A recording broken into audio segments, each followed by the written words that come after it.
Good evening and welcome to our Resilience Hope Lives Here three-part professional development series. We're so glad you could join us for part 2 tonight.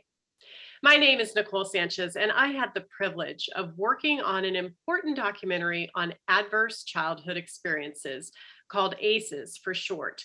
We also heavily focused on resilience, something that was so important to us. We wanted to make sure we showed examples of people who were able to bounce forward after trauma, something we can all learn from. Now, in the last session, we viewed the documentary, and if you missed it, we will share a link at the end of our program. And just a reminder, we are recording tonight's session and it will be posted online, so you can get a link to that if you would like it to share with others. We are very excited that by attending the event series, you will be eligible for professional development credit. Carrie Wardle is the education manager at Idaho Public Television, and she's with us to share a little bit more about the credit options. Carrie. Thanks, Nicole. So I am handling the professional development for educators. So if you need the professional development for recertification, I'm the facilitator in that. This course is eligible through ISU for a credit, and you still can register. So even if you didn't attend the first one, we have it recorded. And so you can still register and attend this one and watch the next one as well and still get the credit for it. If I have not reached out to you already via email and you're interested in the credit, please feel free to shoot me an email. I'll drop my email in the chat for you all, and I can get you signed up. It's being facilitated through Google Classroom, and I'll give you the links to ISU and all of the information that you need, but it is one professional development credit. That's for educators, so teachers or school counselors who need it for recertification. Roger Sherman will talk about the CEUs for counselors and social workers. Roger here. Perfect. Take it away, Roger. Hi, everybody. Welcome. So for CEUs for social workers and others will be granted through Boise State University's social work department. If they will be counted really as contact hours. So if you're attending this and you attend the whole thing, which we know by collecting those numbers, and you reach out to me, we can give you those CEU hours and you'll get a certificate from Boise State. Like Carrie said, if you want to go back and take the first session, you can also do that through a recording, and we'll send you information about what to do to show that you have actually taken the course. So that's pretty much it for that. I'm gonna do the same. I'll throw my email into the chat, and so if you're interested in getting a CEU for social worker, counselor, or other things that are non-education oriented, send me an email and we'll work it out from there. Thanks so much, Roger and Carrie. Appreciate it. And now it's time for our workshop with Keith Orchard. He is a licensed clinical social worker. He is the mental health specialist for Coeur d'Alene Public Schools. Keith was formerly a clinician at Idaho Youth Ranch and the Family Advocate Program at the Marine Corps Base in Hawaii. He has also been a teacher in Redmond, Washington. And Keith, it's so nice to see you again. Thanks for being part of the documentary as well. It was my pleasure, Nicole. Thanks. Oh, that's it. That's my intro. Yeah, take it away. It's your turn. I'm on. That was my cue. I'm on. Hey, everybody. I'm on. Thank you, Nicole. I appreciate that, and everyone else. And good evening, everyone. Hi, I'm Keith Orchard, the mental health specialist for the Coeur d'Alene School District, and I'm a social worker, a former teacher, and I guess I was asked to do this because I've been doing a lot of trainings about childhood trauma, about ACEs, about whole student, and how do we respond to kids in schools. Oh my gosh, my words are being typed on the bottom as I speak. That's a little distracting. All right, anyway, that's how I got here. So how did you all get here? There's 58 of you.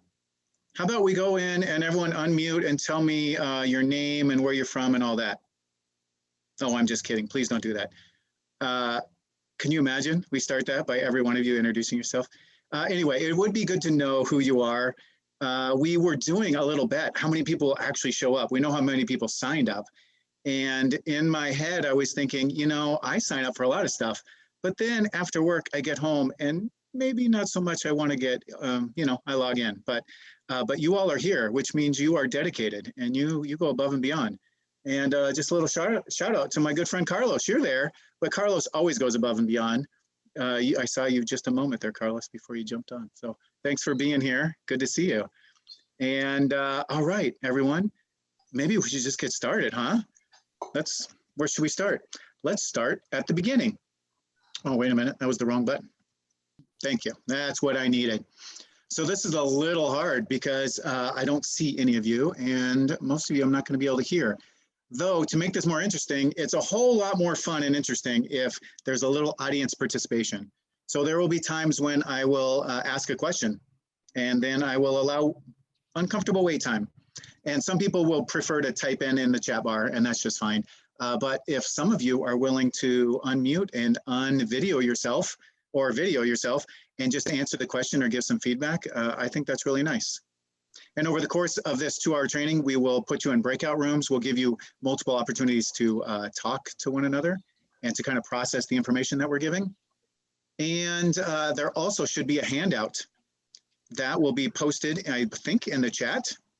And so you'll be able to look at that. You can then, you don't have to take screenshots and furiously take notes as you go along. You can relax a little bit more and take thoughtful notes rather than word for word kind of notes, you know. Okay, so with that, let's get going. We are talking about creating trauma-informed schools. That's really the title for today, right? And before we get started, if we could, just have a little caveat at the beginning to take care of yourself, because today we're going to talk about ACEs. And many of you know about ACEs. I'm going to assume you know a little bit. We're going to do kind of the speed version of it, but that's the foundation. That's where we start. So we'll start with ACEs.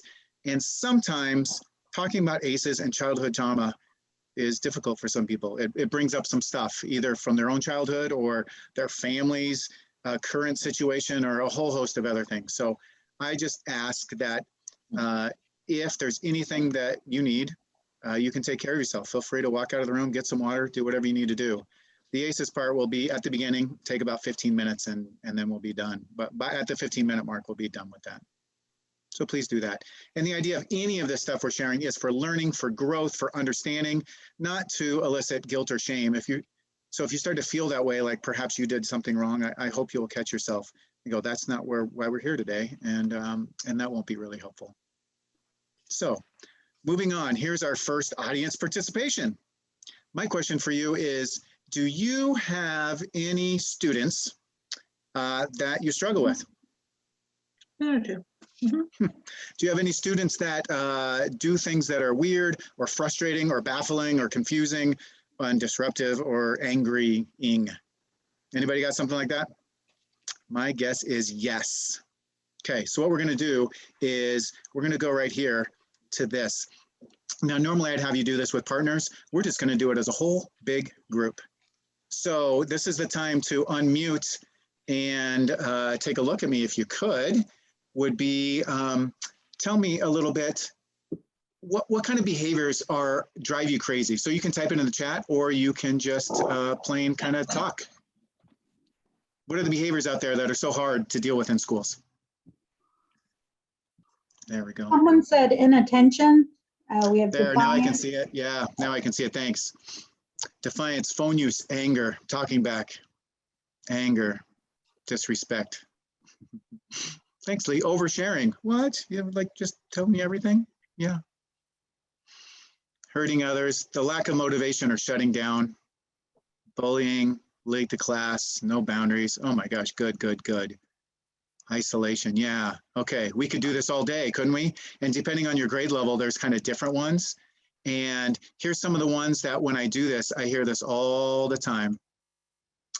I see these behaviors, which are lying, hitting, aggressing, destroying things, everything on this list, and some of these spitting, fighting, all these outward behaviors that are destructive and take whatever they're feeling internally and they express them outwardly.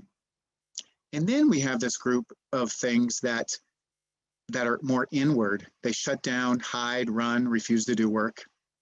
Yeah, we have these shut down kind of behaviors, right? Okay, I know we could list them all day. We've got all sorts of things that are hard for teachers and school personnel to deal with. My second question then is this one over here, is when kids do these things, when they lie, hit, fight, spit, swear, break rules, shut down, quit, what are the labels we put on them? What do we say about them? You know, what's the reason we put behind what they're doing? Good. So Claire says difficult. Good. Thank you. Delinquent. Trouble. Lazy. Thank you. Lazy, lazy. Claire says rough home life too. Okay. So something outside of themselves. Apathetic. Low self-esteem, bad attention seeking, no good, good for nothing, freeloading. We're starting to sound like the Breakfast Club now, aren't we? Yeah. Disrespectful, tired, hungry, lonely. Tired, hungry, lonely, and tired again. Yeah. Right. The hungry, angry, lonely, tired. That's from AA, right? The HALT behaviors. Yes. Yeah. Good. Good. Thanks. I appreciate that. So usually what comes out, we have these things. We have they're mean, angry, disrespectful, rude, defiant, sassy, lazy. Some people say the future blank, right? Would fill in that blank. Future, I don't know, teen mom or drug dealer or, you know, whatever that happens to be, you think, right? We also have this host of other things. They're spoiled, they're entitled, and then they get this host of actual clinical diagnoses that follow them too, right? Yeah. So why is this important? It's important because the label that we put on these behaviors means everything.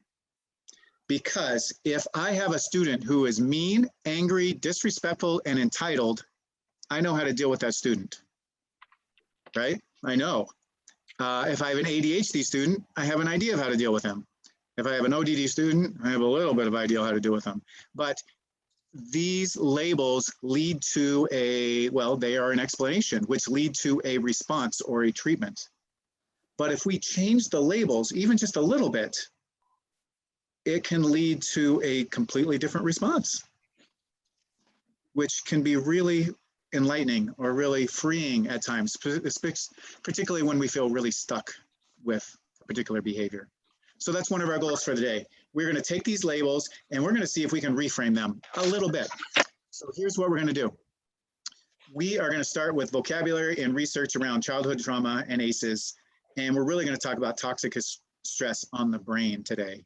A little bit on the body, maybe if we have time, and then behaviors. We're going to talk about then just a little bit, what do we do about it?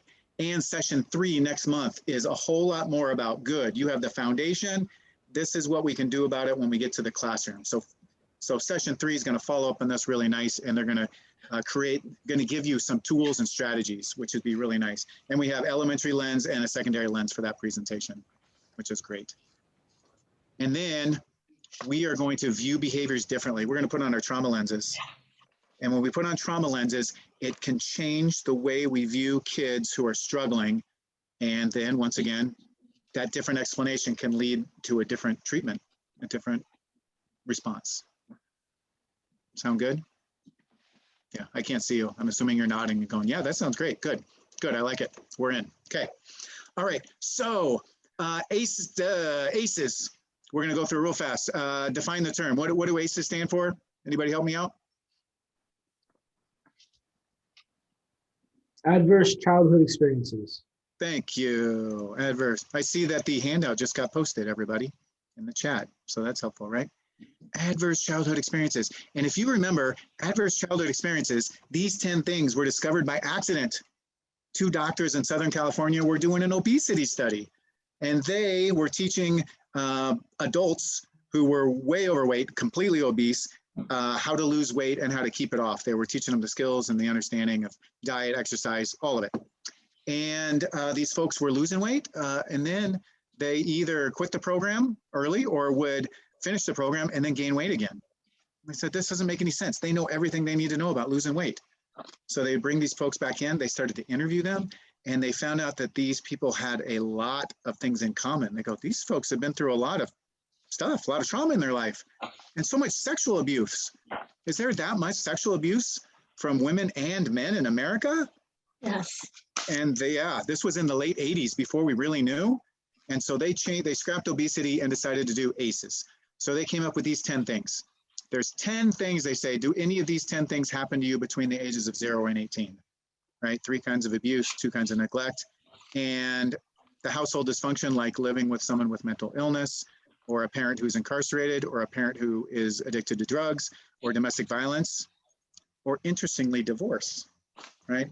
And we know there's a lot of other stressful things that could be on here, like changing schools multiple times, or no food in the house, or death of a parent, for goodness sakes.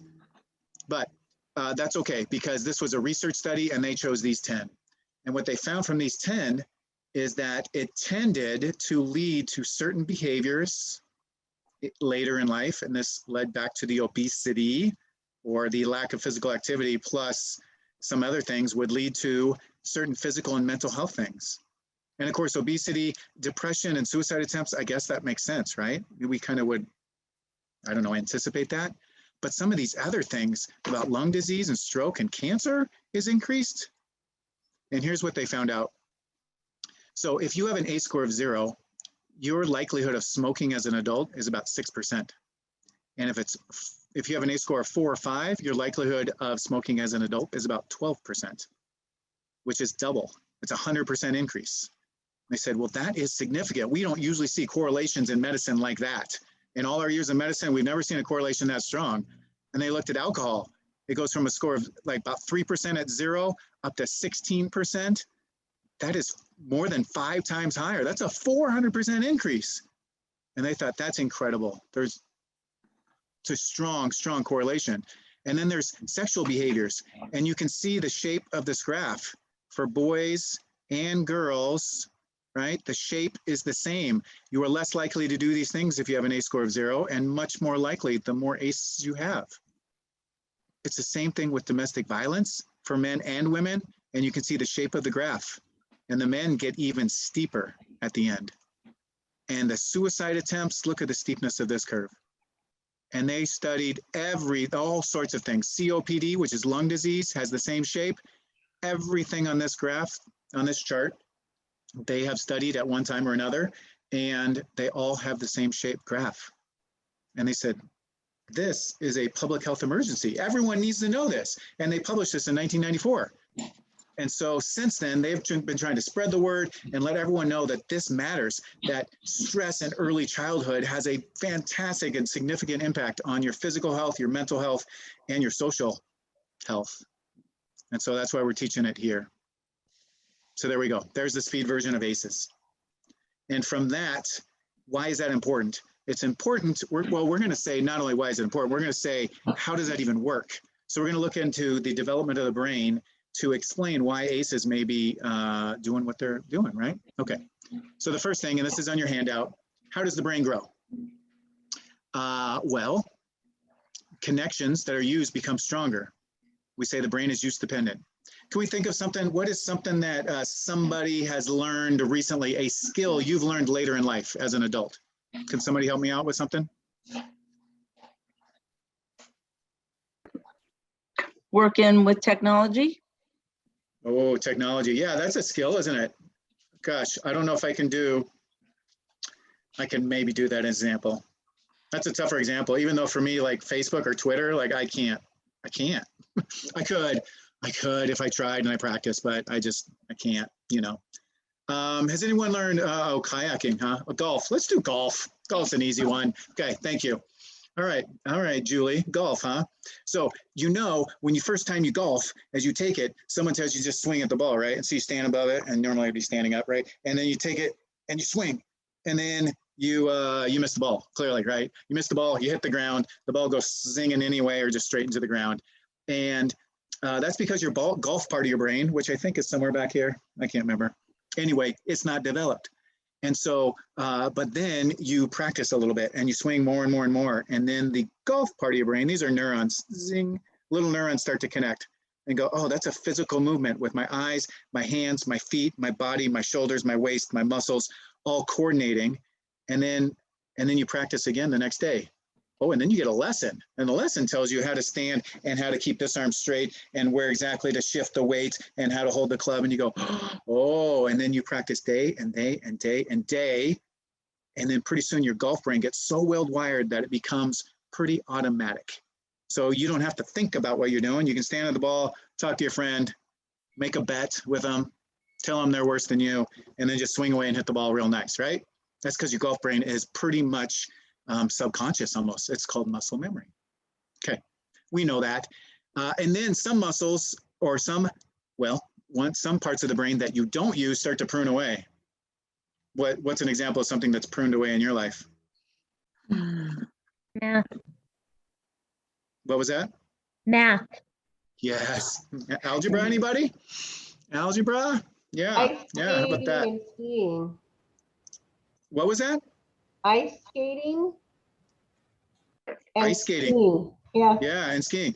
What's interesting is like math and high school Spanish, the intellectual skills tend to go way faster and the physical skills tend to last longer, which is interesting, which is why you say, oh, you can get back on a bike after so many years. And skiing, yeah, you don't ski quite the same way, but you still can kind of do it.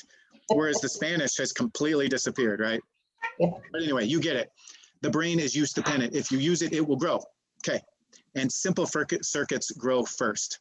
And so the beginning years is when neurons are exploding because everything is new. Everything the baby does and touches and sees and smells is new, creating neurons. So it goes from a blank slate almost, or not very many neurons, to millions and billions of connections in those first 3 years. And if the lower parts of the brain are developed first, because the brain grows from the bottom up and from the inside out. And so it starts in the back and low and grows up to the top. At what age are people most vulnerable or to stress then?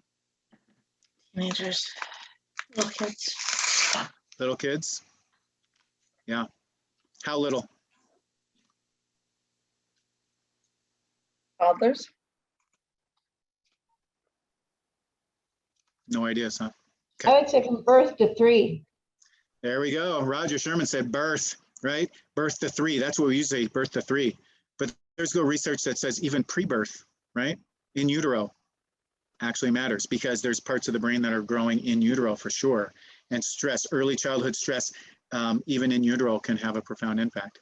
And we used to think that. I used to work for child welfare, and we used to think we would remove 2 kids from the household, and the 5-year-old is screaming and crying, go, no, no, no. We go, oh, this poor baby's gonna need therapy. And the baby's kind of quiet. The baby doesn't even know, right? At that moment, anything's going on. We go, well, or the baby's upset, but we go, the baby won't remember it. And so therefore, she's probably gonna be okay. And now we know the opposite is true. The impact of that removal is far more on the infant than on the 5-year-old. Okay, here's what we're gonna do.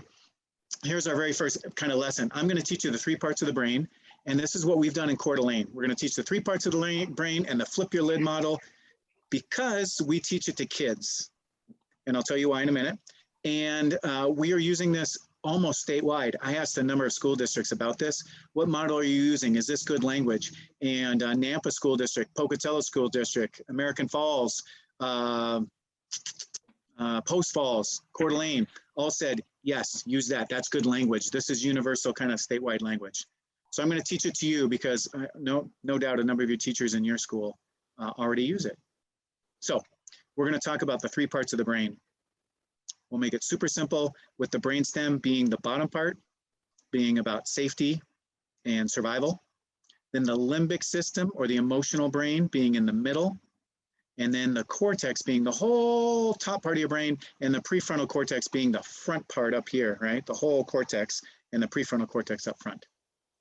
And so what we're doing is we're talking about, well, what do these 3 parts do? So the brainstem is fairly developed. It develops pretty much in utero because when you are born, you need to be able to regulate your heart rate and your blood pressure and your temperature. And so that's why this part gets developed in utero, which is why a stressful pregnancy can have an impact even on the foundation, most basic part of the brain. It gets developed first. We say it's the foundation. It's kind of like pouring a slab for a house. You pour the foundation in the slab, and if you pour it clean and pure and flat, the rest of the house can be built nice. And if your slab is poured at a slope or with a hole in the middle or the corner missing, building the rest of the house around that is going to be really challenging. So we would like a really unstressful pregnancy where a baby comes out with a very well-developed and functioning brainstem and midbrain. In the next 3 or 5 years, the limbic system is developing. It's always pruning and it's always wiring, but it develops in the next 3 to 5 years. This would be like the sticks of the house, right? The frame and the trusses on the top. And this is about our fight or flight, our emotional regulation, memory stuff, that lives in the limbic system. I usually point back here when I'm talking about it. And then finally, the prefrontal cortex, right? Which is right up here. And this is all, what lives up here is all the stuff we're trying to work with when we work with another human, whether they're kindergartner or 9th grade. We want them to think, be logical, plan, have some empathy, you know, delayed gratification. Delay gratification, maybe just a little bit, could ya? You know, that all lives up here. That's in the prefrontal cortex. And what do we know now? How long does it take for the prefrontal cortex to be fully developed? Isn't it up to 25 years or later? Yeah, 25 years. Are you kidding? Remember way back in the day, you know, they used to let let 13, 14-year-olds get married. They go, well, we used to think that children were just little adults. They just had skinny, weak bodies and they didn't know stuff. And then they became 14-year-olds. They went through puberty and they go, well, you can have babies so you can raise a family. I mean, that's way back, right? And then they go, no, there is a period of development we're going to call adolescence that goes up to age 18. And at that point, you are fully ready to be an adult. And my son turned 18 this summer. So now he can get a credit card, buy a weapon, and vote. And I don't know which one's scarier. But, you know, he's 18. He's allowed to do all those things now, right? And, but now when it's all the way to age 25, we know, until this is fully developed, which is crazy, huh? I think the only industry that seems to really understand this is the rental car industry. They get it. They know, right? And insurance, if you've ever paid for insurance, they know too. Okay, so those are the 3 parts of the brain. Now, why is that important? What are we going to do with it? Sometimes people take the brain into 2 parts. They go upstairs brain, downstairs brain. That's some language that some people use. Well, we're going to, oh no, cancel. Oh no, sorry. That is a image. That's an image that goes somewhere. Let's see. Hey, I got out of it. Good. Okay. We are going to use the flip your lid hand model of the brain. So I'm going to teach it to you, and then we're going to put you in groups to teach it to each other. Okay. So here's how it goes. So everyone put up a hand for me. I'm going to move this over here so I can see you. Good. A hand. It can be right or the left. It doesn't matter. We're going to make a little brain out of our hand. So the first thing is, this is your spinal cord. Your forearm is your spinal cord. And then the meaty part of your hand here, this is your brainstem right there. And your spinal cord meets at your base of your skull right there with your brainstem right at the bottom. Good to go. This is your limbic system, or your emotional brain, or your amygdala. Depending on what grade level, we change the language a little, but this is the emotional part, and it goes right into the middle of your hand because it lives in the middle of your brain. And then the whole back of your hand is your cortex here, and then your prefrontal cortex is just your fingernails and your and the ends of your fingers, and that folds over the top. And if you turn it sideways like so, it's kind of in the shape of a brain, isn't it? Kind of looks like a brain, just a little bit. Yeah, there's your ear hole right there. Yeah. And when you do this, kids think ear hole is a funny word. So when you explain it, you should use ear hole. So there you go. Okay. So you got yourself a brain. And now why is that important? How does we even use that? So how we use that is, well, in Coeur d'Alene and a lot of other places, they relate to brain to the zones of regulation. So when you are feeling good, okay, ready to learn, calm, fed, good to go, you're in your thinking brain and you're in the green. When you get a little bit frustrated or irritated or worried or excited or stressed, your lid starts to come up a little bit. Your amygdala or your limbic system starts to activate. And then you try and use your skills of your cortex to keep your lid down and go, it's okay, Keith. You practiced, you studied for this, you're going to be okay. And now now we say we're in the yellow. And then when we get super stressed, super freaked out, overwhelmed, or fearful, then we go into the red and we say we flipped our lid. Or as Dan Siegel, who came up with the hand model of the brain, he calls it, you have lost your mind. which is really great language for what this looks like when someone does it and what it feels like when you do it. So you've lost your mind. And someone pointed out the other day that they go, oh, and when you flip your lid, you've lost your ear hole. It's good, because you've lost everything. You've lost all your ability to think, plan, problem solving, have empathy, morality, listen, and your language is all that when you flipped your lid. Okay, so why is that important? Well, it's important because sometimes kids come to us and they are stressed, or they're overwhelmed, or they just had a problem in the hallway, or they had a really bad morning and they're not ready to learn. And we go, hey, everybody, let's go. Everyone ready to learn? Come on, moving on. Do your entry task. I go, why aren't you in your entry task? Open up your book. What's wrong with you? Why are you putting your head down? You do this every day. You must be lazy. You must be entitled, spoiled, shut down, whatever with label we put. But what if they walked in and go, hey, how you doing today? And usually you do anyway, you can, but what you do is reading faces. What if you gave them language so they could tell you, so you didn't have to do all the interpreting and reading, right? And they say, and they just walk in and they go, I'm good, Mr. Orchard, thanks, good. And they give you a word or a color and they give you a hand signal. Now, when you're in the green, you've got plenty of words and you can tell and you can describe. When the yellow, maybe still can. When you're in the red, you've probably started to lose your language. And if you're going to describe how you're doing, it might not come out very well, right? But anyway, so what if you asked your kids and you go, where are you at? And your kids are around the room and you give it a little survey and a bunch are in the green and a few are in the yellow and you got one in the back in the red. And he just goes, I'm in the red. And then he puts his head down. You go, cool, good, thanks for letting me know. I'll come to you in a minute. And I don't immediately think he's being rude and defiant and lazy. I go, kid's got a problem. And he let me know. Wouldn't that be beautiful if your kids told you what they needed and how they were feeling? So this is part of it, is a little bit of an explanation, some language around that, right? So you can walk into some classrooms, they have the zones of regulation up, and some kids will walk in with a little clippy and put it on green, and green, and some put it on yellow, and two put it on red. And so the teacher already knows, right? Sometimes for older kids, they just have little colors on their desk and the teacher walks by and they just point to a color and they do it a little more silent check-in, right?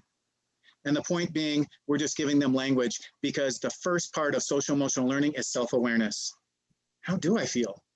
Someone's asking me and checking it a bunch. I have to think how I feel. So that's important. That is a good life skill. And then I have to be able to express it. And you're giving me language to express it. It's really nice if everyone in your school uses the same language, rather than first period, you go, girl, you look like you're in the downstairs brain. And you go to third period, they go, are you in the red? And then they go out to PE and they go, man, lady, you lost your ever-loving mind. What's going on? And everyone's saying the same thing, but they all got different language. So it'd be really nice if everyone just had kind of the same stuff, right? So that's what the zones are. Oh, by the way, someone always asks, what about blue? Oh, someone put it in the chat. That always comes up right there, right? The hand model doesn't really have a blue. So teachers go like this. They go, blue. I don't know. They come up with different ways to express the blue. So my question for you, in the middle schools and high schools, sometimes this picture's up instead. It's a little more, it's a little older. Same idea, different things. And finally, what you'll see is not just, hey, this is what yellow looks like. Right next to it, the teacher will have taught a lesson and kids will have sticky notes, or there'll be words that say, what do I do about it? And by yellow, they'll say, ask for a break, go to the calming station, get a drink of water, take a brain break for 2 minutes and put your head down, get a sensory toy, get a stress ball. There will be things that the class has talked about. How do you regulate? It's a regulation lesson. So that's part of what this is about. Okay. So breakout room number 1. My question for you, twofold. The first one is, if you've never done the hand model of the brain, so this is gonna be a little bit tough. You get a 5-minute breakout room. And in that 5 minutes, the first part is you will have to introduce yourself real quick. So if you can go around and go, hey everybody, I'm Joe, this is where I'm at. And then if you've never taught the hand model of the brain, you can have some brave soul teach it to everyone else and you can practice.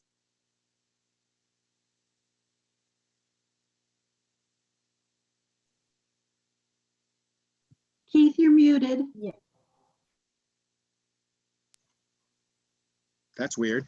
Am I unmuted now? Yes, we can hear you now. Oh, How long was I out? Just for like 3 or 4 seconds. Okay, good, good. Oh, that's like when you're on the phone and you've been talking for like 45 seconds, you good, and you go, hello? No, they were gone a long time ago. You had no idea. Yeah, nice. Okay. All right. If you don't want to practice the language of the flip your lid model, because you can practice it later, or you can look it up online. There's hundreds of examples.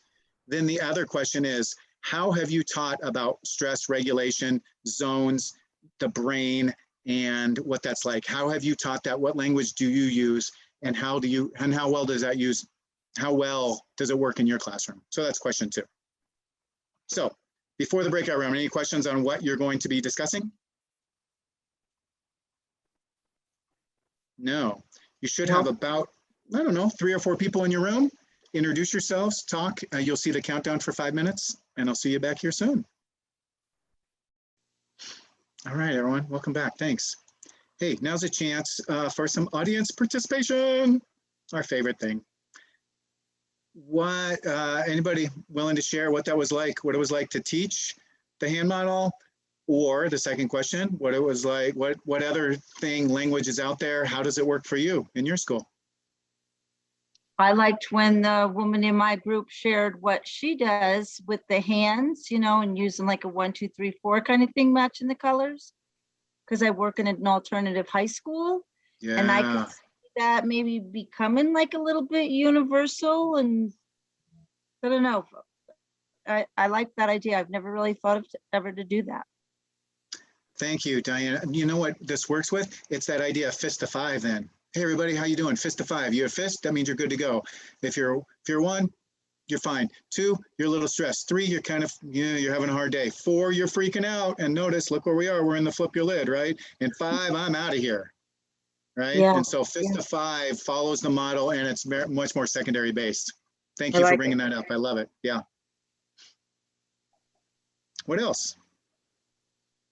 Keith, I was a principal in a juvenile correction facility, and I know that we spent a lot of time on different types of de-escalation techniques.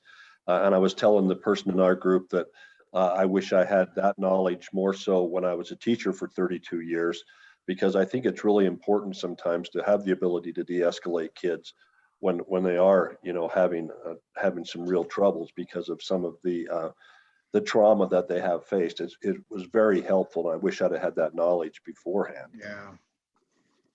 Amen. Thank you for that. And today we're not going to get into much of de-escalation.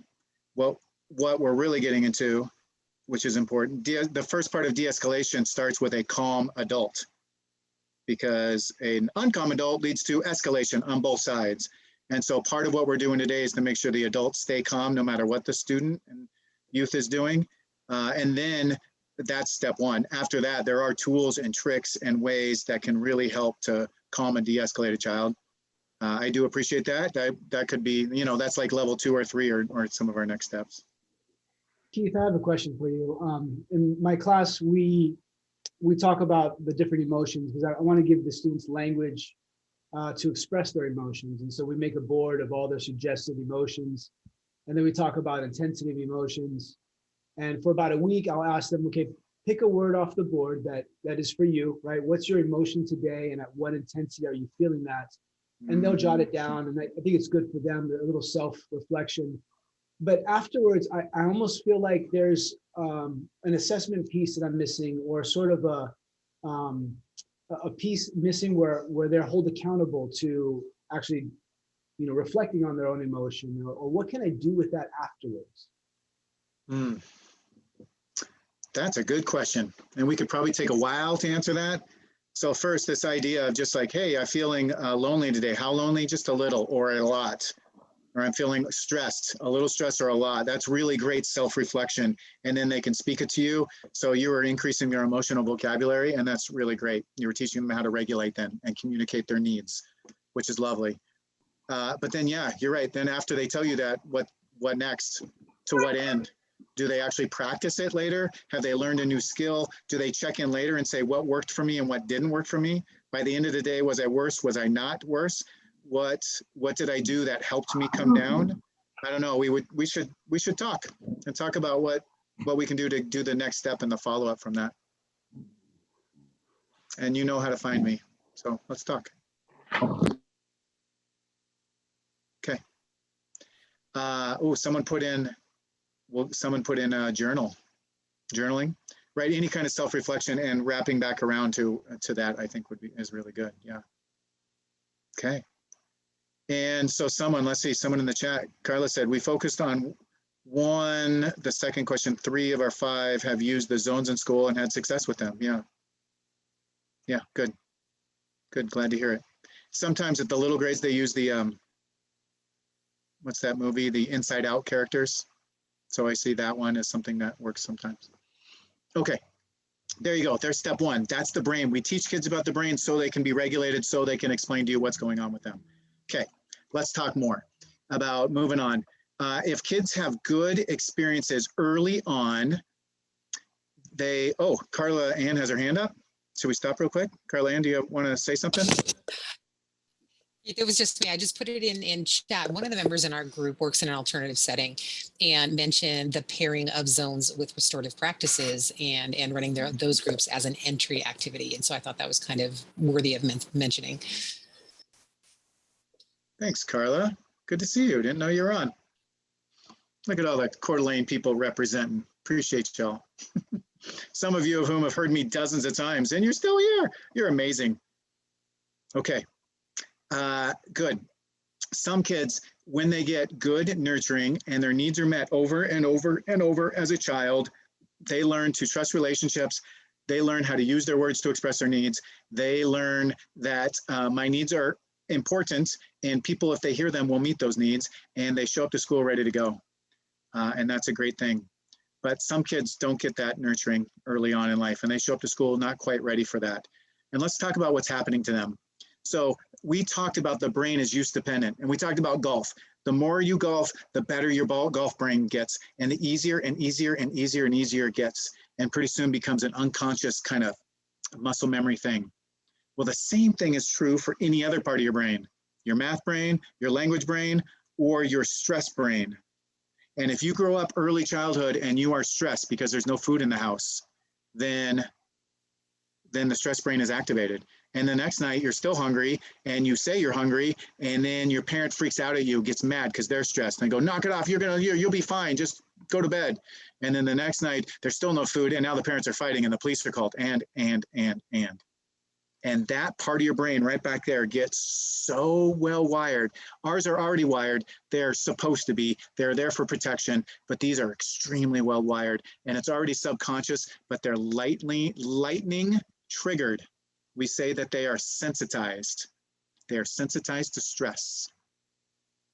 And so stress can come on really quick. So more give and take if you could. When you are in the fight or flight response, a bunch of things go up in your body. What are some things that go up? Adrenaline. Yeah, that's the first thing. Adrenaline. The whole point is adrenaline floods you. We call it flooding.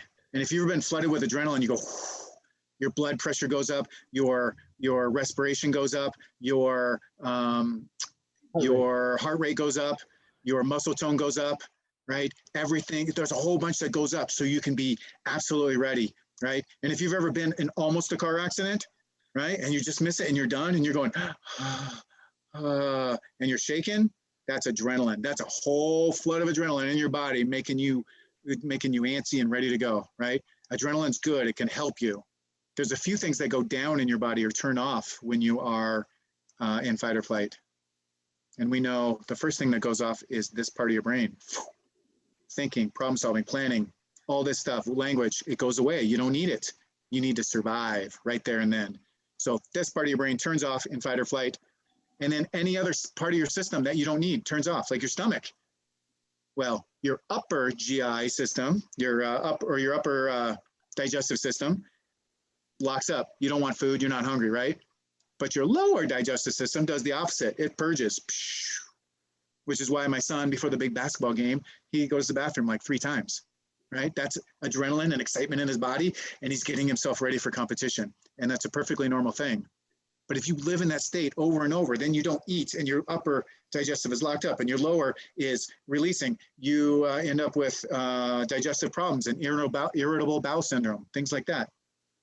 And if your heart's always pounding, then your heart's going to get tired. It's going to get overwhelmed. It's going to wear down. And if your lungs are always breathing too much, it's going to get overused, which is the reason some of those physical responses come up in the ACE study.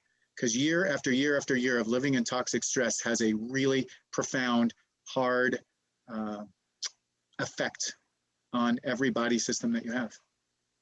Okay, so you know that you can be super stressed and it can lead to what we call sensitized. Arousal is sensitized. And Bruce Perry tells a story of a young man who was in his office and he goes, hey, what's that? He goes, oh, it's my running watch. Here, try that on.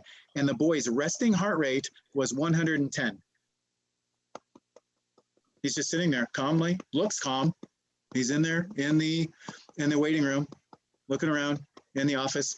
But if every time he's not in an environment that is perfectly calm or perfectly predictable, where he's not in charge, where he doesn't know exactly what's going on, he's on alert. He's flooded with adrenaline. And so these kids, they are explosive, they get in fights really fast, they're dysregulated, they got poor memory, right? People go, what happened? They go from 0 to 60 like this. They seem good, and then they just go off and they throw stuff and they swear. And they go, no, they don't, they're never at 0. They live at 40. So it doesn't take much to get them to 60, right? And what do these kids get labeled as? What diagnosis do they get, I guess is the question. Could be ADHD, oppositional defiant, conduct disorder. Ding, ding, ding, ding, ding, ding. Oh, somebody's using their resources. Thank you. Or you're just super, you know this stuff, right? Because I think this is on your handout. Maybe, or maybe there's a blank on the handout. Somebody actually knew. Congratulations. Yeah, ADHD. So these kids, we give out ADHD diagnosis to kids who probably should have PTSD diagnosis. It looks the same, right? And the difference is, if you've ever met a kid who's truly ADHD, have you ever met that kid? And you give them that magic tiny little pill, it changes their whole personality and their whole response to everything, right? That's because ADHD classically is a chemistry issue in the brain, and medication will change chemistry. But what we have with these kids is not a chemistry issue. It is a wiring issue. And chemistry, medication does not change wiring. How do we change wiring? Experience, right? Patterned, repetitive experiences change wiring over time, slowly, so painfully slowly. Thousands of reps to grow a part of a brain and to prune another part of the brain. So it's slow to change a PTSD diagnosis in this way, right? But what we try and do is give them medication, and we put them in other programs, and we give them labels like ODD and conduct disorder. Okay, but it's not all just hyperarousal. There is another response, we call it dissociation. And dissociation, the freeze response is dissociation. This is when adrenaline is not your friend. So if you're in a car accident and you are bleeding, you do not want adrenaline. Adrenaline will pump your blood out and kill you. If you are at home and there's no food in the house and you are stressed, you do not want adrenaline. Adrenaline will burn your calories faster. What you do instead is release a different chemical. That chemical we call endogenous opioids. Did you know you have opioids in your brain that you can release, just like, heroin or Oxycontin or, fentanyl? You have that in your brain. And that's why when you're in a car accident, your brain can flood you with opioids. And when you get flooded with opioids, your heart rate will go down. Your extremities will get shunted, and that will save your life. You won't bleed out. You will also not remember things very well. Anybody out there ever been on pain medication before, like after a surgery? Yeah, how was your memory and focus? Yeah, you don't remember, do you? That's right, because it's really hard. When you're on opioids, it's really hard to learn and to remember things. And so these kids, they can look at all these different things. They're insensitive to pain, of course. They have opioids on board, right? And these kids, what they are is sensitized to this freeze response. So they're in school and they get a little bit stressed, a little bit worked up, a little bit afraid, and and they release opioids in their brain. And they're sitting in your class with opioids in their brain. And they get labeled not as ADHD, they're not hyperactive, they're the attention deficit side of it. Because they can't learn, right? And they look depressed, they look inattentive, that's right. They look bipolar and learning delayed. These kids, because they're slow processors, they fill up our special ed departments. And their intelligence, they could be just as intelligent as everybody else. They could be super intelligent, but they're having a hard time learning. And particularly if they're really smart at everything else, really good at everything else, and poor in math, that can be a hint, because math builds on itself. And if I miss one concept one day because I'm afraid and I got opioids on, that builds. And then I have a hard time learning math moving forward from there. And so that's one of those signals. So before I ask you this question, let's do a couple other things. A lot of times I do some examples like the dissociative. I give a lot of boy examples because the hyperactive ones I tend to say are boys, and dissociative are girls, but that's just a stereotype because you can be absolutely the opposite and you can be both. And I got a story of a girl who absolutely destroyed a place, destroyed it. She was so flipped and aroused. And then she sat down afterwards and just sat there and smiled quietly while everyone flitted about and cleaned up her mess. And they thought she was a sociopath. Like, who destroys the place and then sits there and enjoys watching people clean up her mess? But what she had done is she had flipped and lost her mind, destroyed the place, realized that she had ruined it, and everyone was mad at her again. She's in super big trouble. Everything goes wrong. She's a terrible person. And then she went into a complete dissociative state. And she was not able to give them what they wanted, which was just a hint of remorse. Just an inkling that she felt sorry for something. She was unable to give it to them. And they were just absolutely done with her in that moment. They thought she was a sociopath, really. But wasn't what's going on. One other thing is that, by the way, when you get into older grades, kids who cut themselves are the dissociative ones, right? Because when I cut myself, I get a little opioids, but it doesn't help. It hurts and I don't like it. But other kids who are sensitized, if they give themselves pain through cutting or through tattoos or through piercings or through fighting MMA, anything that's super painful releases a lot of opioids for them, or can in those states. Eating disorders too is painful, and the purging effect of eating disorders also can lead to a slight dissociative state. So it's incredibly dangerous, and it's addicting, and it's incredibly, I don't know, I don't hate the word useful, but it's a coping response that actually works to reduce their stress in the moment. So there we go. Now, my question for you then, now that you've learned of hyperarousal and dissociation, I'm going to send you back to a group. Did any of it remind you of anybody? Do you got any students, maybe family members that are super hyperaroused?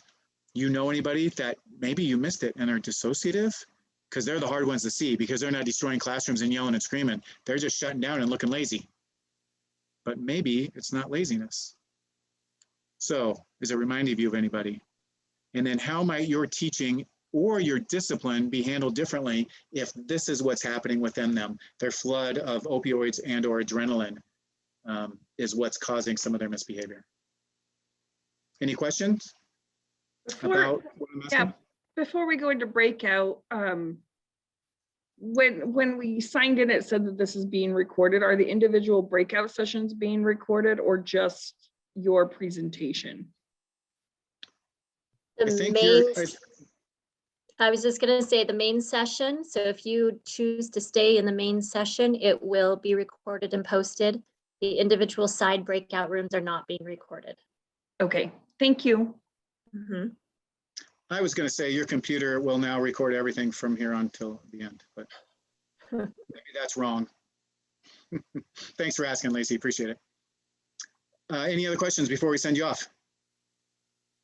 If there's anyone new in your group, introduce yourself. If not, go into this question. What are you thinking and how is this resonating with you? There we are. Welcome back, everybody. Thanks for doing that. And once again, I'd love to make it interactive. Would anybody be willing to unmute and talk a little bit about what your conversation in your group was like? I can share just a little. I work with kinder through fifth.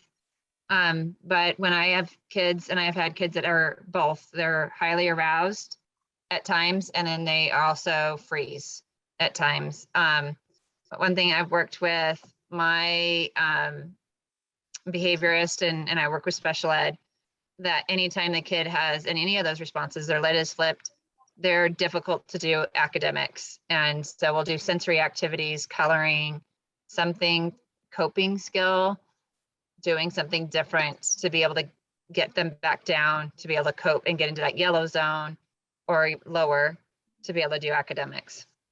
All right, nice. Thank you. Appreciate that. I'm retired from face-to-face teaching after 37 years. Wish I had had a lot of this information beforehand, but I always allowed the kids to leave the classroom if they needed to. And we would talk about it in the beginning of the school year. And my thing was I taught high school, and I taught at a school that didn't really have significant discipline issues, I have to say. But I would say to the kids at the beginning of the year, you know, I don't give you a list of classroom rules because you know how to behave in a classroom. And I will point it out to you if there's a problem. If anytime you need, you feel you need to step out in the hallway, you have permission to do that. But if you can't monitor yourself and I have to ask you to step out, then it becomes official. So it put a lot of the onus on them. And by and large, they were able to step up to it. But I think in high school, it gets tricky with how you go about addressing the kids. I don't know. I'm sure it's tricky at every level.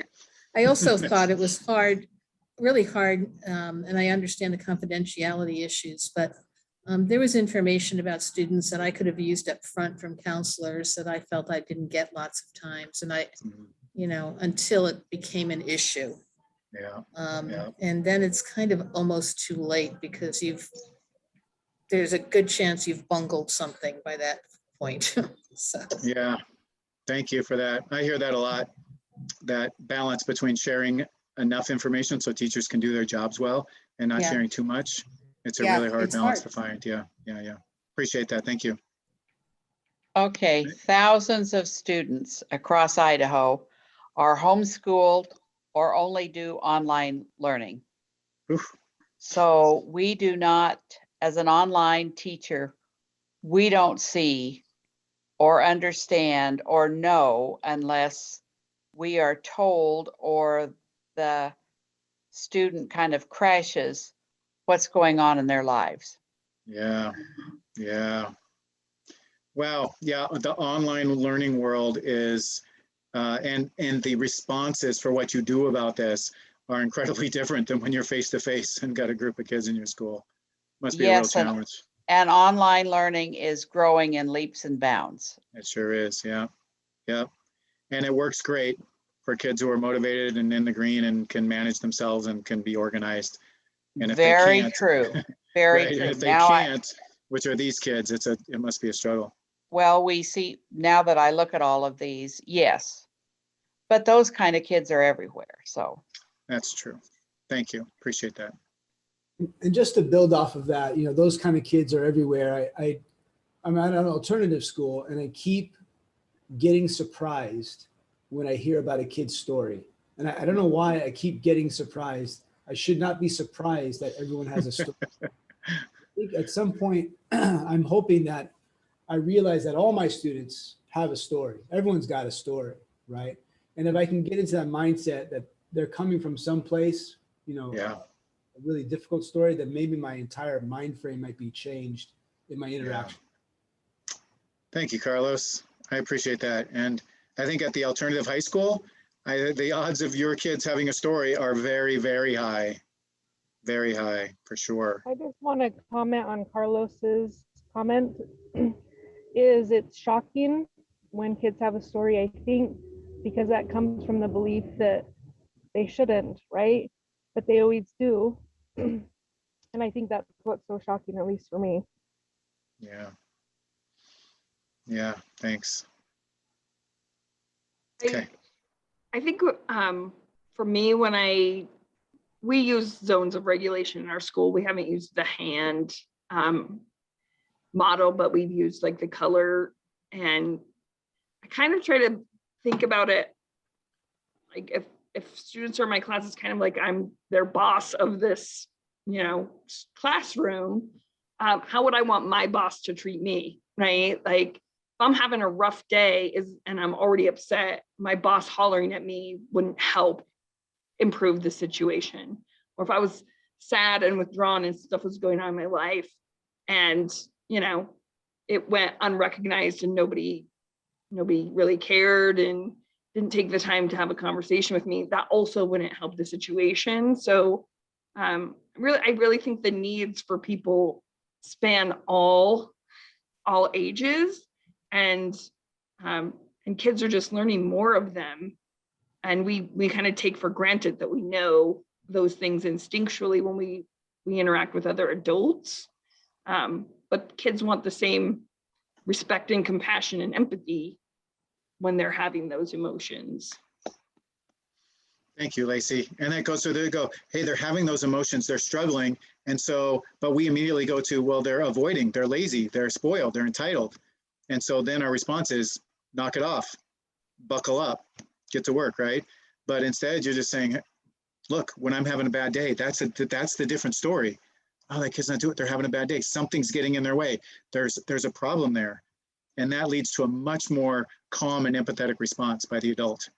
And that's what this is all about. That's really what we're here to do today, is to make sure that that happens over and over, right? Thank you. Thanks, everybody.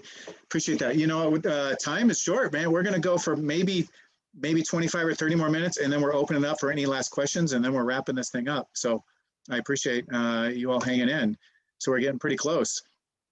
Here, let's dig in just a little deeper, and we'll just touch on what do we do about it, because that's mostly for next time. So there's a time we can look at brains, right? And these are just brain scans. I think it's a PET scan, right? And a child with extreme neglect has different dark spots and a smaller brain, right? But what does that actually tell us? Oops. This is the brain scan that is much more impactful, right? Because this is a PET scan. And it shows the red and the orange is the part that are wired and that are functioning, that have been used, and there's connections in there.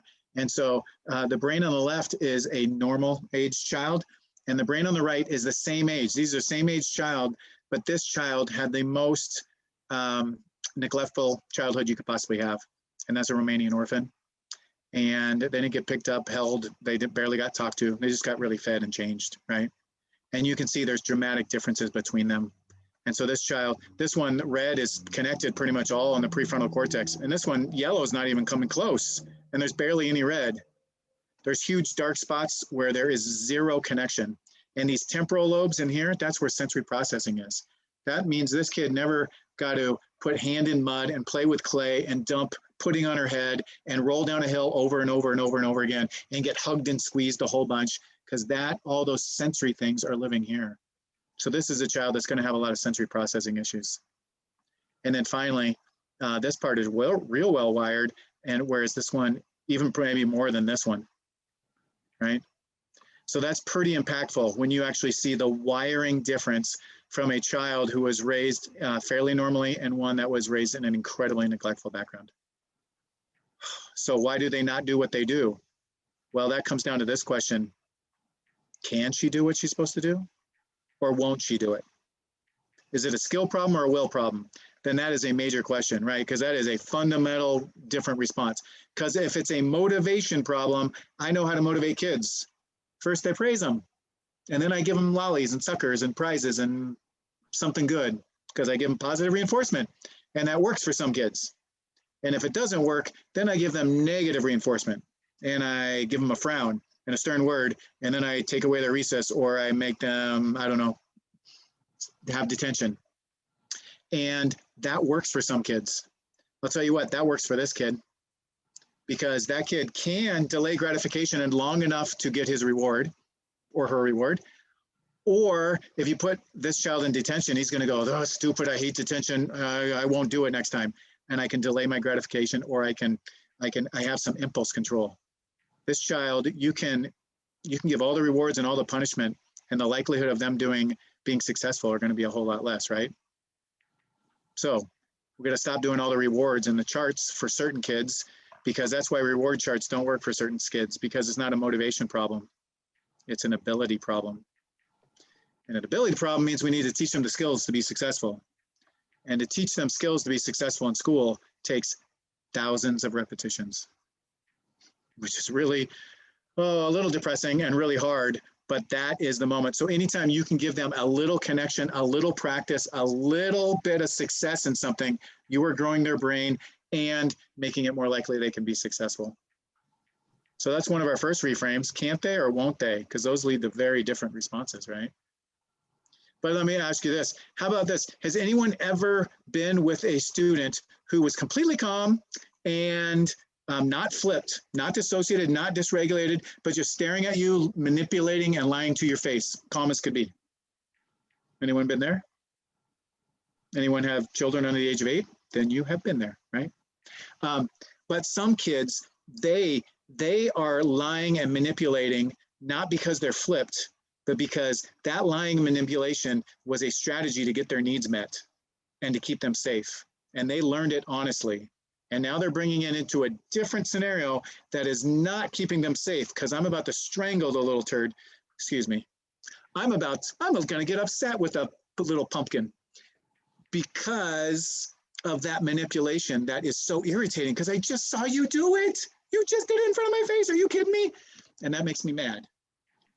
But I realize that sometimes it's more of a survival skill that is no longer serving them well. So that's a different reframe too. Okay. So as you can see, these reframes are about keeping us calm. And finally, this one, the brain is always plastic, always wiring, always pruning, because the question is always, excuse me, go back to there. Can this brain ever catch up with this brain? Can you all see my mouse when I'm doing this? I hope so, because I've been doing it a lot. Oh, good. That's helpful. I once did a presentation for like 40 minutes and someone said, you weren't sharing your screen. And I go, you've got to be kidding me. And none of you told me? Come on, that's like being a teacher with your fly down and no one saying a word. Like, come on, help somebody out, will you? Okay, the question is, will this brain ever catch up with this brain? And the answer is, like everything else, it depends. And it's complicated. If these two children are 2 years old, then yes, perhaps this child can overcome, and their brains can almost be, indistinguishable. If they're 8-year-old, it's going to be a little bit harder, but this brain can catch up a great deal. If they're 15 years old, it's going to be a whole lot harder. And this child is going to have to learn to cope and going to have a lot of things that they're going to have to deal with the rest of their life. And if they're 28 years old, then it's even harder, right? Because the brain, as it gets older, becomes less plastic and a little more hardwired. So the good news is, for anybody who's working in early childhood education, you're in the sweet spot. You can make such an impact. And the younger we get those kids, the better the impact we could have. Okay. These were some questions from the last training that didn't really get answered. They were in the chat. And so I'm wondering, did we answer them? Because one of them is say, are some personalities more susceptible to the effects of stress and trauma, right? Or do stress and trauma determine personality? Meaning, 2 people have an ACE score of 6. One does well and one is violent, one is withdrawn. Why? I think we kind of answered that, right? Depending. Oh, so one of those things was kids who tend to dissociate. Those are the ones that usually are sexually abused, because sexual abuse, fight and flight and adrenaline doesn't help me. I just need to dissociate and escape the pain. And having neglect, where there's no food in the house and nobody's screaming, crying, and adrenaline doesn't help me. So I tend to dissociate. And on this side, the arousal folks are the ones that live in violent households where there's lots of anger and violence, where my adrenaline might protect me. So I think maybe that answers question 1 for the first person, right? Why they might do one violent and withdrawn another, maybe? Yeah. An article attempted to connect adult personality disorders to early childhood trauma. Your thoughts? My thoughts are yes. As a matter of fact, every time I meet a middle school student who says he's ADHD, I go, I bet he's got a story. I met 2 of them today, and they both said they're ADHD, and they both said they had a lot of anxiety, And then they both started telling me about their parents, and I go, there it is. What they have is trauma, not necessarily ADHD. And if it's really powerful and left, I don't know, if we don't have the right interventions at the right time, it will last into adulthood. And yes, it will look like personality disorders. Well, yeah, you guys know that. Some affected with, why do some people with seemingly with little resources and have an A-score 6 seem to do pretty well, while others with an A-score 6 don't do well at all? Whew. Complicated question. That answer is, first of all, the A-score is tough because I have an A-score of 3, by the way, right? Okay, so my parents were divorced when I was 8. My dad died when I was 14. My parents drank too much when I was in high school. A-score 3. Okay, and those occurred much later in life. My mom was there for me every day. She was a stay-at-home mom and was there for me every day from 0 to 8, and even afterwards. If I had alcoholic parents, divorced parents, and my dad died when I was 2, I think my A-score of 3 would be very, very different. Or that 3 would have impacted me very, very different. So an A-score is not a very good predictor of how you're going to perform in life, because it doesn't ask how often does it happen. It just said, did it happen? Well, did it happen once or 110 times? Big difference. How intense was it when it happened? That's a big difference. And most importantly, what age did it happen? Because if it happened very, very early, it's going to have a greater impact. So that's one of the possible reasons, right? Because the A-scores don't always do that. But here's the other part. A-scores are terrible and lead to terrible outcomes. The research is clear as day. So we got that, right? But when you have resiliency factors, when you have factors of resilience, it goes, and if you have enough of them, it can balance, counterbalance, and sometimes even outweigh your ACEs. And so resiliency factors are critical. And there's different models about what resilience factors are. Like this one's the Search Institute. They have 40 developmental assets. They have 20 internal assets, things that are just internal to you. Do I have positive values? Do I have social skills? Do I believe in myself and have a positive identity? And 20 external skills. Do I have people around me that are supportive and safe and consistent? Do I have boundaries and expectations set by my school and my family? Do I have opportunities to do things that are constructive with my time because my community is safe? All of these things added together, the more of those 40 you have, the better kids do. And that makes sense, right?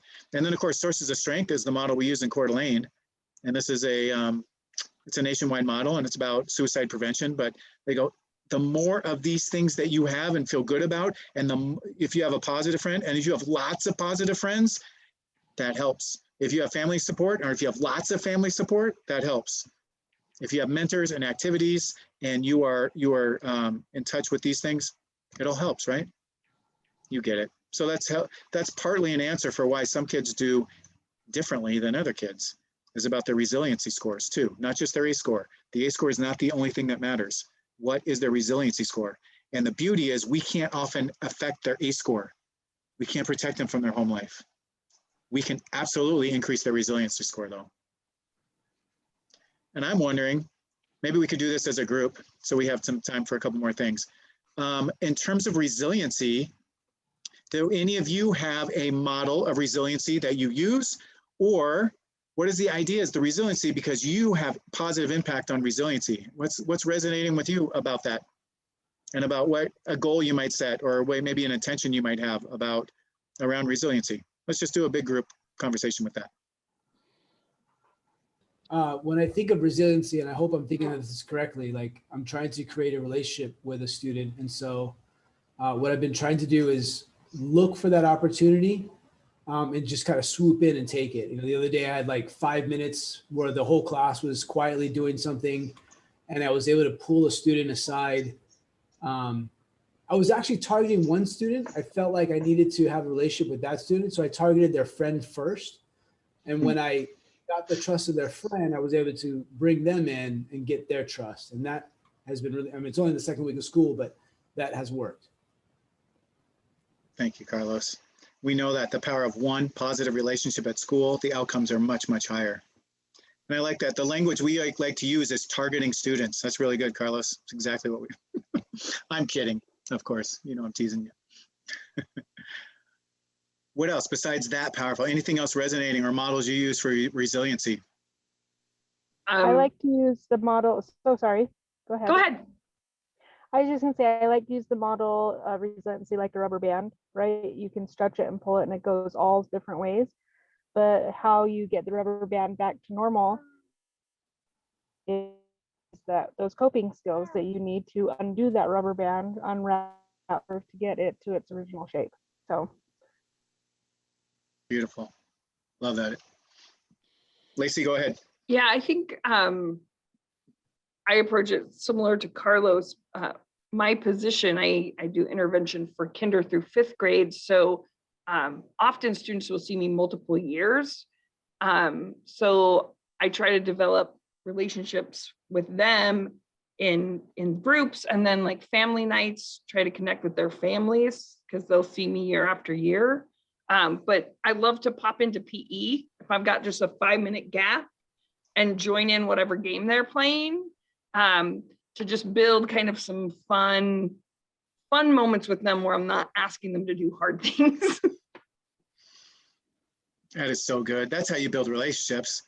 You do it through fun and play, and you say yes and you enjoy them over and over and over. And then when you have to say no and push them, you've got the bank of relationship and trust that where you can then therefore later push them. Love it. Someone put in the chat about a gratitude journal. Yeah, that's a resiliency factor. The research is really clear. When you find things to be happy about and gracious towards and about, and do a gratitude journal daily, the impact is measurable in just 3 weeks. And that's an internal resiliency factor in order to see life and see things that I am grateful for rather than things that I'm missing and be angry about, right? Keith, I don't want to take a lot of time, but I will tell you one thing about resiliency, and what we've talked about is that ACEs are horrible. We know kids are suffering trauma, but what an amazing thing that knowing that even just one adult loving that child can actually have an effect on their their ACEs and their development. And because sometimes I know as a teacher, like you don't know the impact you make, but even just loving that kid, I just feel like there's so much hope that it gives that we can help, at least protect them. Like you said, we can't change their ACE score, but we certainly can love them and maybe change their resiliency scores. Amen. We can change their resiliency scores. We can have some influence on that. I like that a lot. Thanks. It's good. Okay. I thought of a model I use, but I kind of connect it to their academics. I have those like blocks that connect, and I usually put a green, a red, and a yellow on their table. So if they're feeling frustrated with like a math problem or reading, the red block's on top. If they have a question and they like feel like they need help, but it can wait a minute, they'll put the yellow. And then if they're doing fine with their activity, they'll do green. And that kind of lets me know like, oh, this is really freaking me out versus, hey, I need some help. Can I be on your radar? And what their emotions are with their academic journey. Love it. That's really cool. Love that idea. What grade is that? I've done it for all grades. I teach K-5. Kindergartners like it.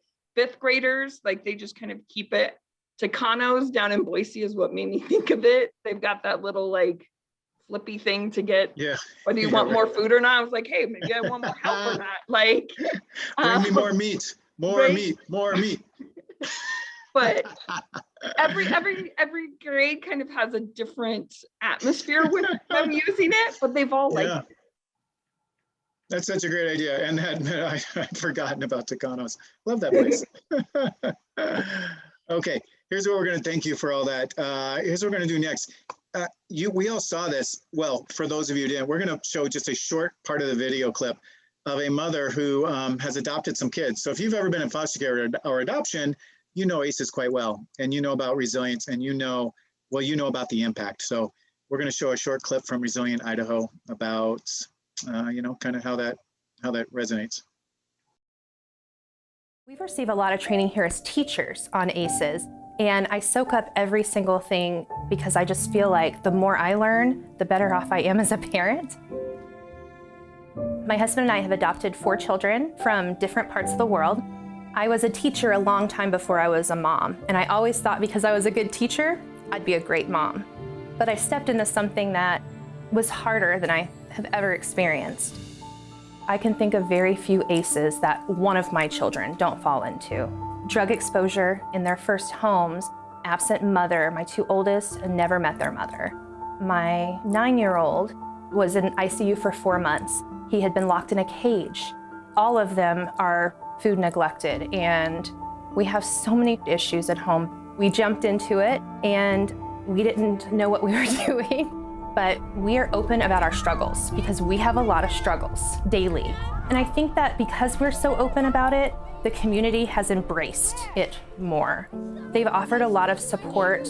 People want to be helpful, and people want to be accepting, and people want to learn what you're going through.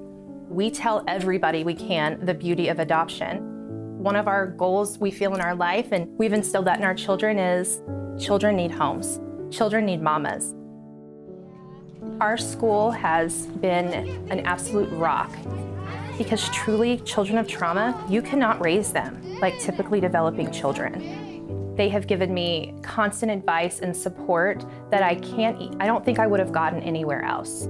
They have bent over backwards for my 9-year-old son's needs to the point where they not only understand, but they embrace him and they embrace who he is, and the differences are beautiful to them instead of a hindrance. Here, I feel like he's important and special, and they understand him. Being a mom has also made me such a better teacher because I can see that just because a kiddo comes in my classroom and I don't know their story doesn't mean they don't have a story. They all have some story, some not as healthy as others. And so I look at them all as, how am I gonna love you today?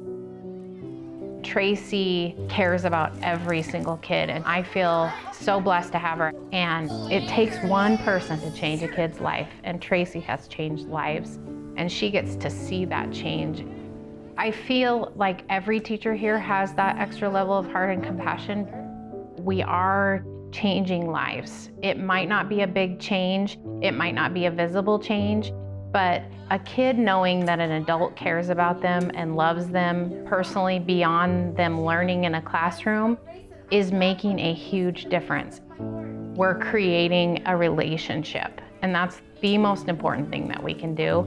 And I tell people all the time, if you can create a relationship with kids, you can teach them anything.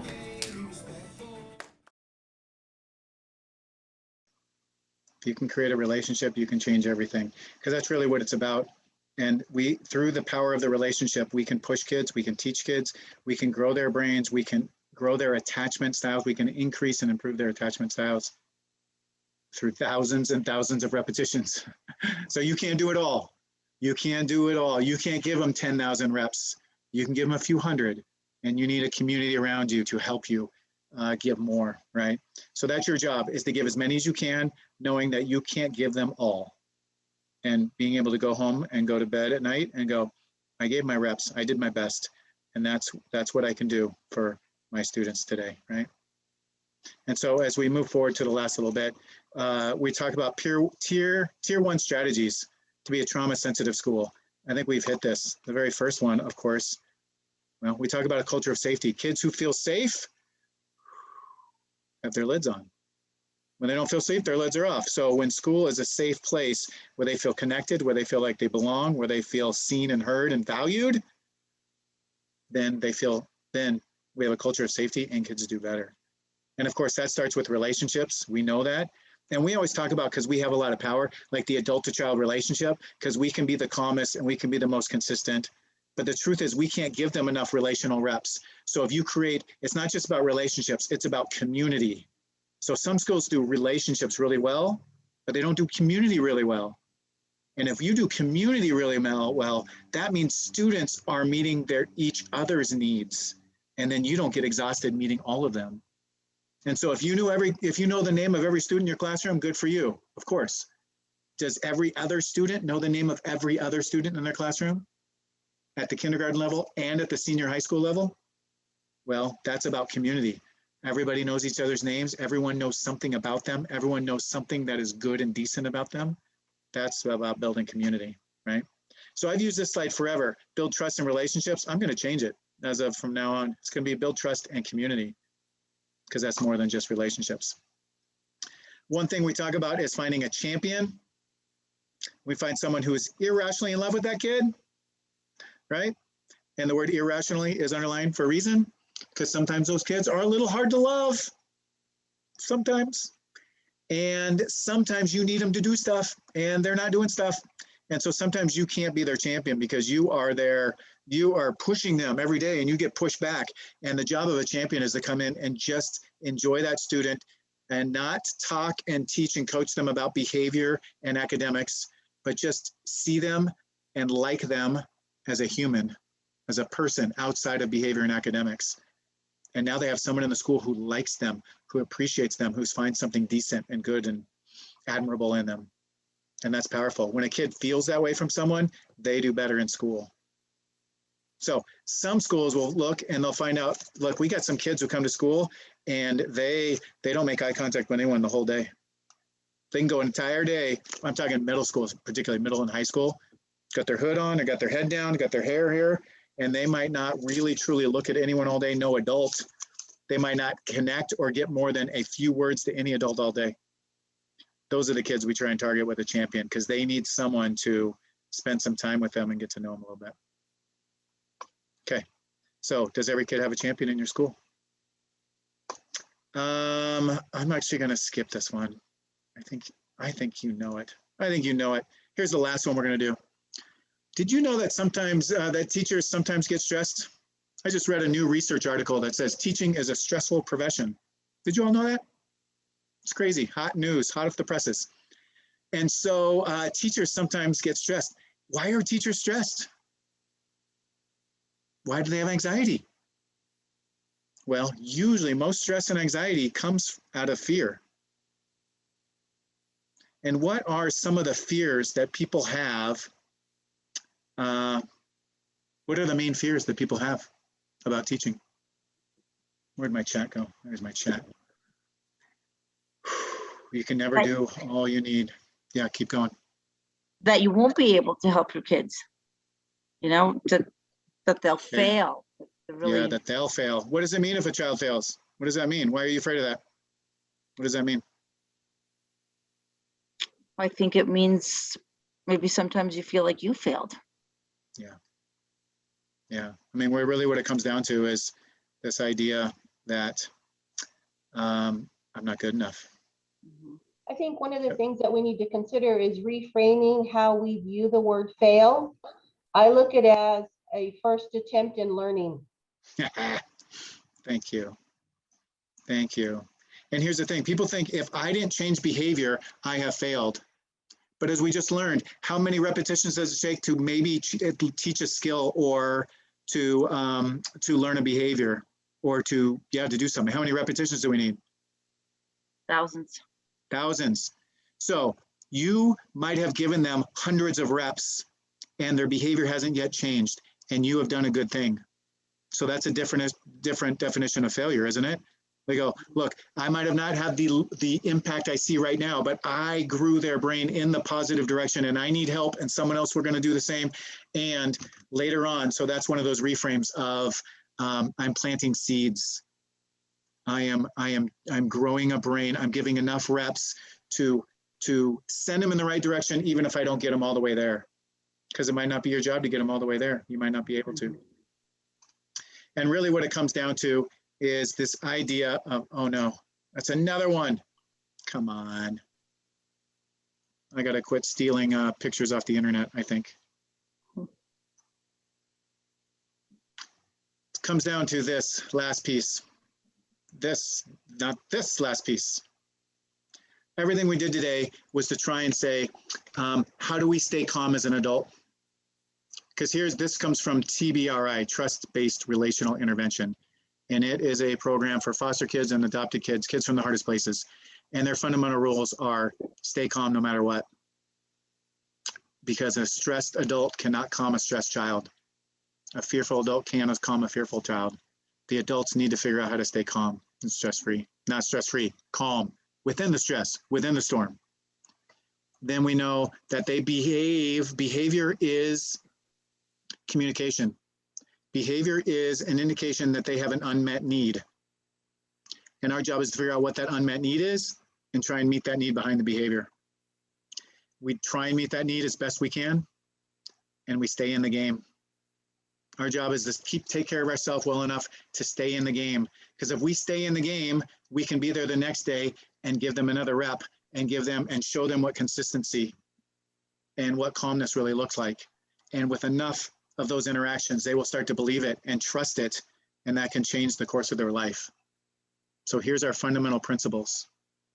And so what we do, the very last thing I would ask then, are what are the reframes about kids? Remember, we started with kids do it because they're spoiled, rotten, lazy, brat, rude, defiant, oppositional. Those were some of the labels.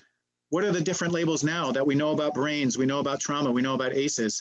What are different labels that help us understand why a kid might respond or behave in those ways? Abused. So abused, yeah. So they've been hurt. Mm-hmm. And hurt kids have different brains. They are sensitized to fear and stress.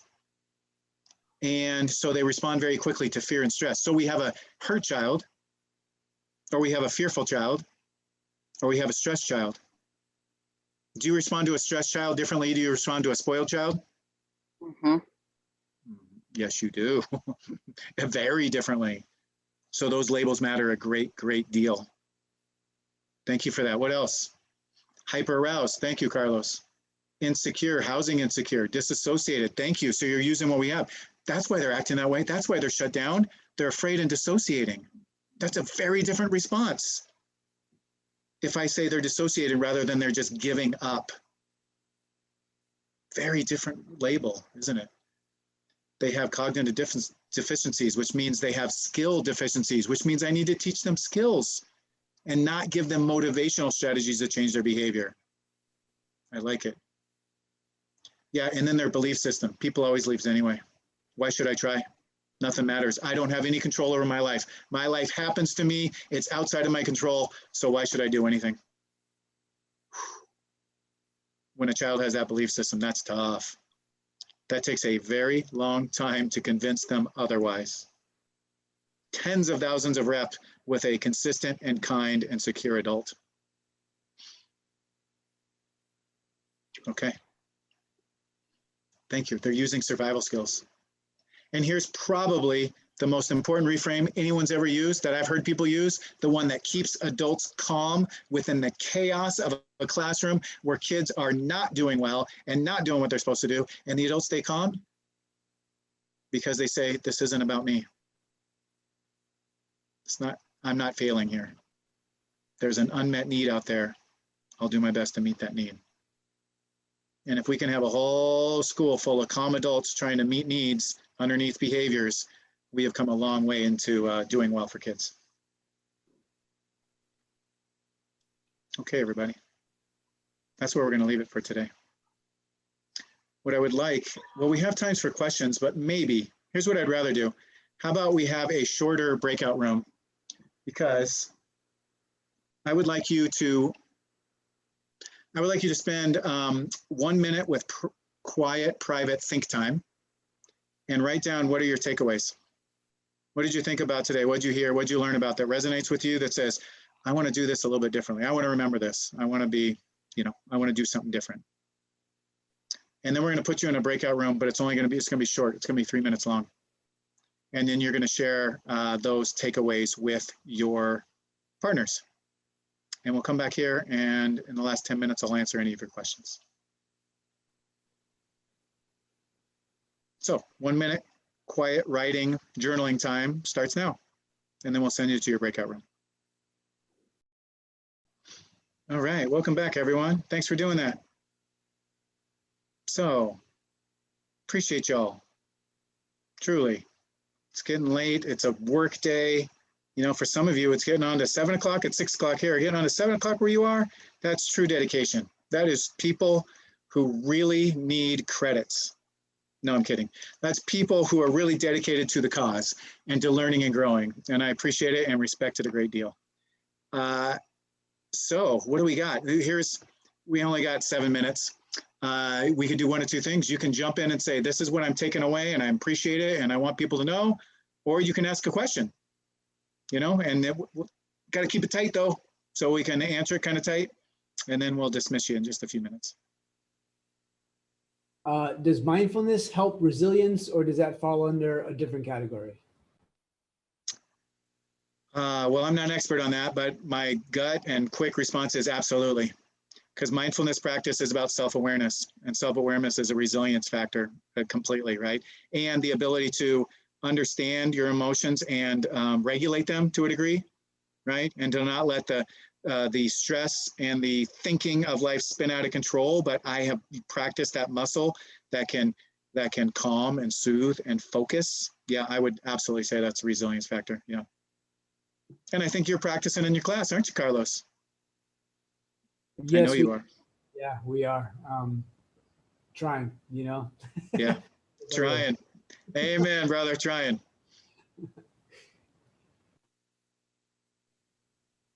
Well, mindful practice is resilience practice because it helps you integrate the brain. So it actually can change the brain wiring.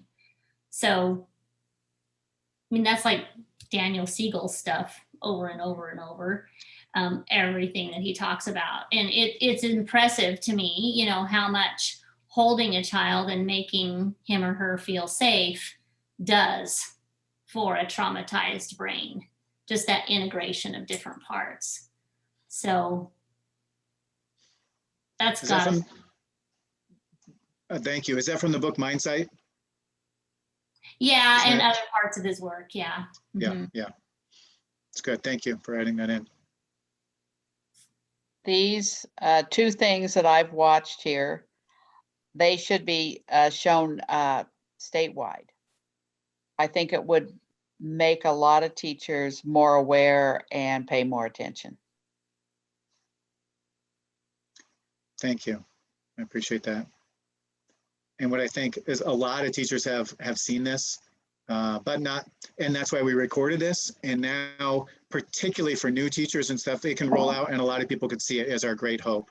So a real shout out to Optum Idaho and Idaho Public Television for putting this project together. And this hopefully can live on and can have an impact for far more people. My question is, you know, this is about creating trauma-informed schools, and me being in this meeting, I already feel I've learned a lot, but then taking it back to my building and then implementing what I've learned to spread that knowledge to all the other colleagues in the building. Has anyone found success with that in a way that they've presented this to their colleagues or maybe even admin in the building?